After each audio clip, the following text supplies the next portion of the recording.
জানিয়ে দিব এই মুহূর্তে পাওয়া আমাদের হাতে থাকা সর্বশেষ বাংলাদেশের আলোচিত এবং সমালোচিত গুরুত্বপূর্ণ সংবাদ। শুরুতেই জানিয়ে দিব নির্বাচনের আগে পাঞ্জাবি টুপি পরে ইরি খেতে নামার ভণ্ডামি মানুষ বুঝে গেছে আগে থেকে, বলছেন হাসনাত আব্দুল্লাহ। এরপর জানিয়ে দিব অবশেষে সন্ধান পাওয়া গেল হাদির খুনির নিরাপদ আস্তানা। সেনাপ্রধানের সরকারি বাসভবনে খুনি ফয়সালকে পাওয়া গেছে চাঞ্চল্যকর তথ্যভাস। এরপর জানিয়ে দিব ডাক্তার ইউনূস প্রকাশ্যে হুঙ্কার দিয়ে সেনাপ্রধানকে বহিষ্কার করে দিলেন।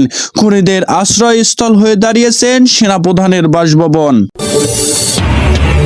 এরপর জানিয়ে দিব গুম খুনের শিকার রাষ্ট্র এড়াতে পারে না, বলছেন তারেক রহমান। আরো জানিয়ে দিব বৃদ্ধাঙ্গুলি দেখিয়ে ম্যাজিস্ট্রেটকে রুমিন ফারহানা বলেন, আপনাদেরকে এরকম দেখাই। এর মানে কি? রুমিন ফারহানা প্রশাসনকে তোয়াক্কা করেন না, তিনি কি প্রশাসনের ঊর্ধ্বে? এভাবে যদি একজন এমপি পদপ্রার্থী দেখাতে পারেন, তাহলে নির্বাচনের পরে যদি তিনি সফল হন, তার ক্ষমতার দাপ এবং তার যে ভঙ্গভঙ্গি, তিনি তো এলাকায় একটি স্বৈরশাসক হিসেবে প্রতিষ্ঠিত হয়ে যাবেন। দর্শক, এ বিষয়ে আপনাদের কি অভিমত তা কমেন্ট বক্সে গিয়ে লিখে জানান। এরপর জানিয়ে দিব শরিয়া আইন নিয়ে জামায়াতে আমিরের বক্তব্যে যা বললেন মমিনুল হক। সর্বশেষ জানিয়ে দিব জামাতের ইশতিহার আজ চূড়ান্ত হবে, বলছেন এহসানুল মাহবুব। দর্শক, এতক্ষণ শুনছিলেন সংবাদের প্রধান শিরোনাম। এবার জানিয়ে দিব বিস্তারিত। তবে তার আগে অনুরোধ থাকবে ভিডিওটিতে একটি লাইক এবং কমেন্ট করে জানিয়ে দিন আজকের ভিডিওটি সম্পর্কে আপনার মূল্যবান মতামত। আর অবশ্যই এই ভিডিওটি আপনার ফেসবুক সোশ্যাল মিডিয়ায় শেয়ার করে ছড়িয়ে দিবেন। জানিয়ে দিন আপনারা কোন জেলা থেকে বা কোথা থেকে আমাদের সংবাদটি দেখছেন। অনুরোধ থাকবে, যদি আপনারা এই চ্যানেলটিতে নতুন হয়ে থাকেন, অবশ্যই চ্যানেলটি সাবস্ক্রাইব করে পরবর্তী আপডেট চোখ রাখুন মায়ের দোয়া বিডি নিউজে। নির্বাচনের আগে পাঞ্জাবি টুপি পরে ইরি খেতে নামার ভণ্ডামি মানুষ বুঝে গেছে হাসনাত আব্দুল্লাহ। কুমিল্লা 4 আসনের প্রার্থী ও জাতীয় নাগরিক এনসিপি দক্ষিণ মুখ্য সংগঠন বলেছে, নির্বাচনের আগে ইরি খেতে বা লন্ডি করা পাঞ্জাবি লম্বা টুপি পরে ইরি খেতে নেমে যাওয়ার স্পষ্ট মানুষ এখন বোঝে। শনিবার নির্বাচন কমিশনের শুনানি শেষে সাংবাদিকদের সঙ্গে আলাপকালে তিনি এসব অভিযোগ করেন।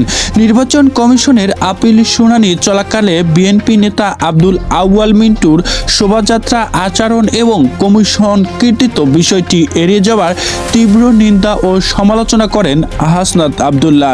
তিনি বলেন, একাডেমিক পরিবেশ যখন আইনজীবীরা দত্ত নাগরিকের যৌক্তিকতা করেছিলেন, তখন আব্দুল আউয়াল মিন্টু হঠাৎ মোসাদ্দিকের দিকে তরে যান এবং ব্লাডিং সিরিয়াস হয়ে যান। ব্লাডিং সিরিয়াস বলে গালিগালাজ করেন তিনি। গুম খুনের শিকার দায় রাষ্ট্র এড়াতে পারেন না, বলছেন তারেক রহমান। বিএনপির ভারপ্রাপ্ত চেয়ারম্যান তারেক রহমান বলেছেন, ষড়যন্ত্র করে বিএনপিকে কেউ দমিয়ে রাখতে পারবে না। যারা গুম খুনের শিকার হয়েছে, রাষ্ট্র তাদের দায় এড়াতে পারে না। বিএনপি সরকারে এলে এইসব শহীদদের নামে সড়কের নামকরণ করা হবে। শনিবার রাজধানীর চীনভিত্তিক আন্তর্জাতিক সম্মেলনে এক কেন্দ্রে এক মতবিনিময় সভায় এসব কথা বলেন তারেক রহমান। এ সময় বিএনপির চেয়ারপারসন বলেন, বাংলাদেশের মানুষ গণতন্ত্রের পথে হাঁটতে শুরু করেছেন। স্বৈরাচারের আমলে যেসব মা বোন তাদের সন্তানকে হারিয়েছেন এবং যে বোনগুলো তার স্বামীকে হারিয়েছেন, আজ তাদের সান্ত্বনা দেওয়ার মতো কেউই নেই। বৃদ্ধাঙ্গুলি দেখিয়ে ম্যাজিস্ট্রেটকে রুমিন ফারহানা বলেন, আপনাদেরকে এইরকম দেখায়। ব্রিক্ষণবাড়িয়া 2 আসনের স্বতন্ত্র প্রার্থী ব্যারিস্টার রুমিন ফারহানার সঙ্গে স্থানীয় প্রশাসনের একজন ম্যাজিস্ট্রেটের বাকবিতণ্ডার ভিডিও সামাজিক যোগাযোগ মাধ্যমে ভাইরাল হয়েছে। এতে ওই ম্যাজিস্ট্রেটকে লক্ষ্য করে রুমিন ফারহানাকে বলতে শোনা যায়, আজকে আমি ভদ্রতা করে বলে যাচ্ছি, নেক্সট টাইম ভদ্রতা দেখাবো না। শনিবার সরাইল উপজেলার নোয়াগা ইউনিয়নের ইসলামাবাদ গ্রামে এমনই এক ঘটনা ঘটে বলে স্থানীয় সূত্রে জানা যায়। ভিডিওটিতে দেখা গেছে একটি অনুষ্ঠান থেকে সমর্থন নিয়ে বের হচ্ছিলেন রুমিন ফারহানা। দায়িত্বপ্রাপ্ত একজন ম্যাজিস্ট্রেট তাকে থামানোর চেষ্টা করেন এবং আচরণবিধি লঙ্ঘনের বিষয়ে কথা বলতে চান। এরপর রুমিন ফারহানা ওই ম্যাজিস্ট্রেটকে উদ্দেশ্য করে বলেন, এটা সব জায়গায় হয়ে যাচ্ছে এবং নেক্সট টাইমে এরকম আর ভদ্রতা দেখাবো না বলে জানান রুমিন ফারহানা। শরিয়া আইন নিয়ে জামায়াতে আমিরের বক্তব্যকে ঘিরে যা বলছেন মমিনুল হক। শরিয়া আইন নিয়ে জামায়াতে আমিরের বক্তব্য অসাংগতিক দেখেন না বাংলাদেশ খিলাফত মজলিস মহাসচিব মাওলানা মমিনুল হক। শনিবার বিকেলে রাজধানীর মগবাজার জামায়াতি কেন্দ্রীয় কার্যালয়ের সংবাদ সম্মেলনে প্রশ্নের জবাবে একথা বলেন মমিনুল হক। এর আগে তিনি জামায়াতের নায়েবে সৈয়দ আব্দুল্লাহ মোহাম্মদ তাহেরের সঙ্গে সাক্ষাৎ করেন। তিনি যে কারণে দেখিয়েছেন 11 দলীয় জোট থেকে বেরিয়ে গেছেন ইসলামী আন্দোলন। তার মধ্যে একটি হচ্ছে জামায়াত ক্ষমতায় গেলে শরিয়া আইন পরিচালনা করবে না। ইসলামী আন্দোলনের সংবাদ সম্মেলনে অভিযোগ করা হয়েছিল, জামায়াত ক্ষমতায় গেলে শরিয়া আইন আলোচিতভাবে এটি করবে না, ব্যাখ্যা কিভাবে দেবেন? জবাবে মমিনুল হক বলেন, জামায়াতে আমিরের কথার মূল অর্থ যে প্রক্রিয়া দেশে বর্তমান চলছে নির্বাচন হচ্ছে সাংবিধানিক বাধ্যবাধকতার মধ্য দিয়ে রাজনৈতিক ধাপে ধাপে অগ্রসর হচ্ছে। এই প্রক্রিয়া এক দফায় মধ্য দিয়ে হঠাৎ করে একদিনে শরিয়া আইন বাস্তবায়ন করা সম্ভব নয়, সেটি জামায়াতে আমির বলেছেন। এই কথার মূল অসঙ্গতি নেই বলে জানিয়েছেন তিনি। জুলাই বিপ্লবের শহীদ শরীফ ওসমান হাদির খুনি ফয়সাল করিম মাসুদ আজ পর্যন্ত ধরা পড়েনি।